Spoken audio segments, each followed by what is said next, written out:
Bonjour, aujourd'hui je te propose une nouvelle leçon sur les paroles rapportées.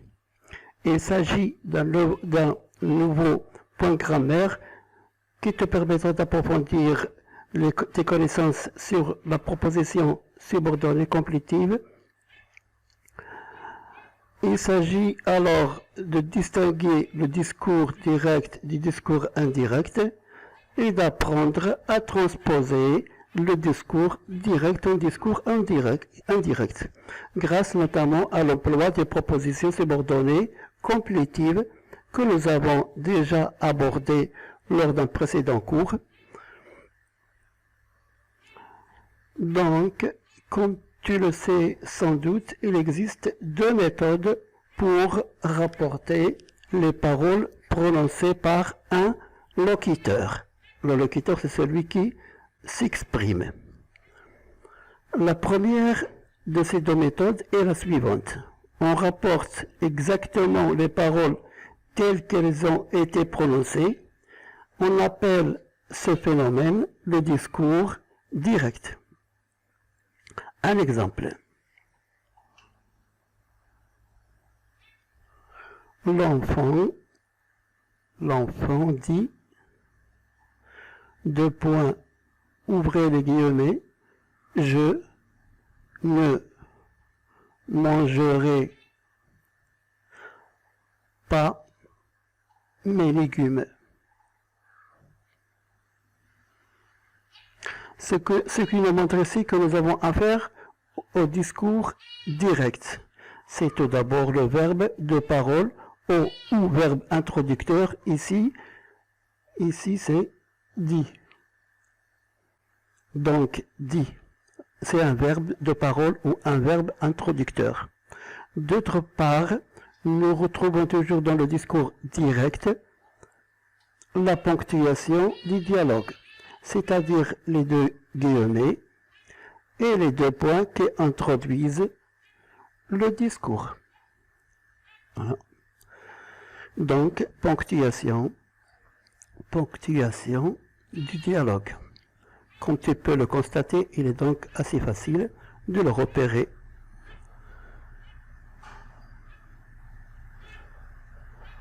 Retiens bien, le verbe de parole ou verbe introducteur que nous avons encadré, c'est-à-dire dit, peut changer de place à l'intérieur de la phrase prononcée et notamment il peut se situer à l'intérieur des paroles rapportées ou en fin de phrase. Un exemple concret. Je ne mangerai pas mes légumes, virgule, dit l'enfant. Voilà. Alors, comme tu peux le voir ici, nous avons bien les guillemets qui indiquent que nous avons affaire au discours direct et nous pouvons aussi repérer notre verbe introducteur et on peut le constater, il est venu à la fin de la phrase ou à l'intérieur de la phrase. En fin de phrase, pardon. Je ne mangerai, un autre exemple, je ne mangerai pas mes légumes, virgule, dit l'enfant, je n'aime pas ça.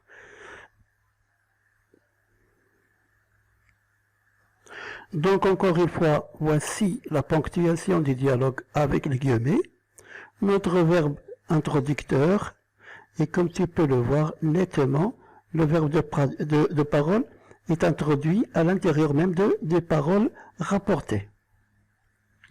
Lorsque le verbe de parole ou introducteur est jeté en fin de phrase, ou lorsqu'il est introduit à l'intérieur de la phrase, nous parlons dans les deux cas de proposition incise. Alors, c'est bien toi qu'incise a la même étymologie que le verbe incise.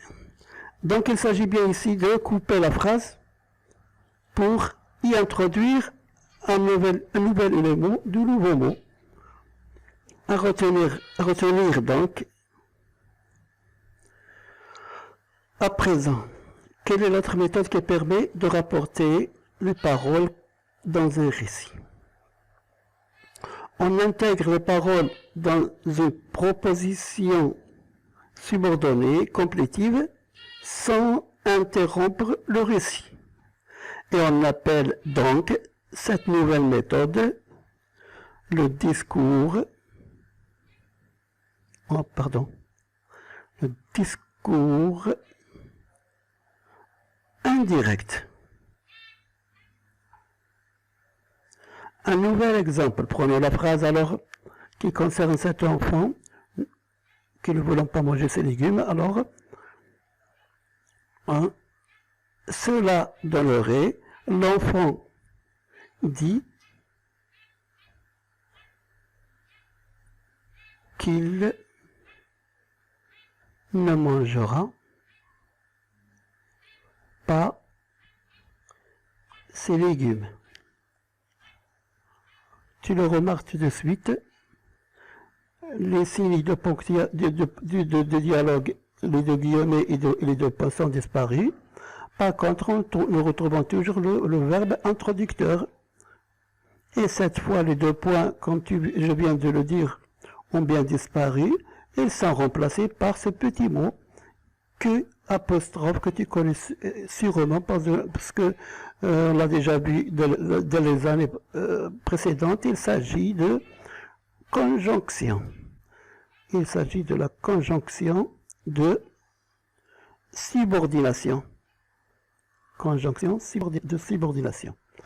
Notre conjonction de subordination, notre verbe de parole ici introduit bien une proposition subordonnée complétive.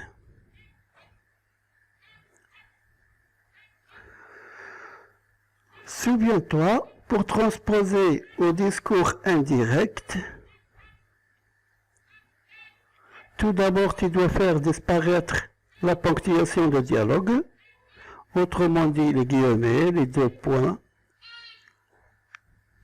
Et il faut également faire des modifications au niveau des pronoms personnels. Voyons ensemble. Il promit, ou plutôt il me promit, deux points, ouvrez les guillemets, je viendrai te rendre visite. Transformons ensemble cette phrase de discours indirect. Alors cela donnera il me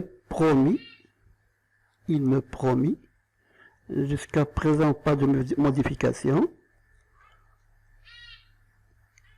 Notre conjonction de subordination, qu'il viendrait me rendre visite. Donc, les signes de ponctuation sont disparus et nous avons ajouté la conjonction de subordination.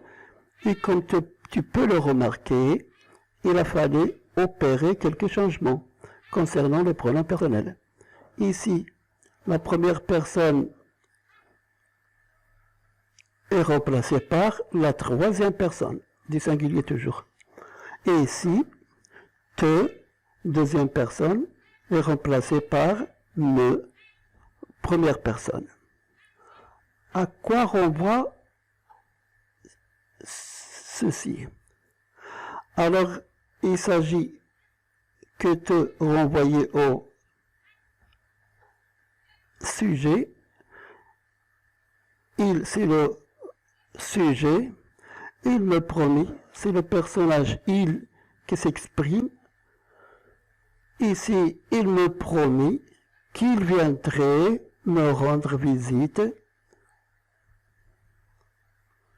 Il s'agit toujours de rapporter ce que Jean a dit, mais de façon indirecte. Cela entraîne forcément des changements de pronoms personnels. Les autres changements à opérer concernent le temps en fonction de la règle de la concordance des temps.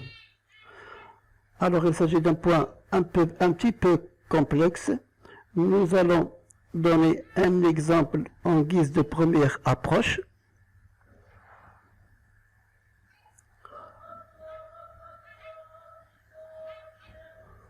Il promit, deux points,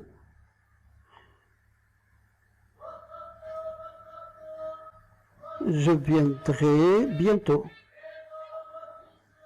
Je viendrai votre discours direct, repérant ensemble les temps. Le verbe de parole ici est au passé simple, verbe introducteur, c'est-à-dire, et si ici viendrait employé dans le discours direct, c'est le futur. Alors qu'est-ce que cela va donner au discours indirect? Eh bien, le temps du verbe de parole reste inchangé. Par contre, il va falloir mettre des changements ou des modifications. Donc, il promit qu'il viendrait bientôt. Donc, nous avons toujours ici, toujours le passé simple. Ici, notre proposition complétive avec un verbe qui, cette fois, n'est plus conjugué au futur, mais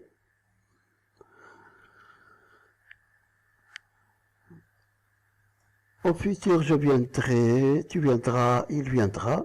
Mais ici, nous avons la forme il viendrait. Il s'agit du conditionnel présent.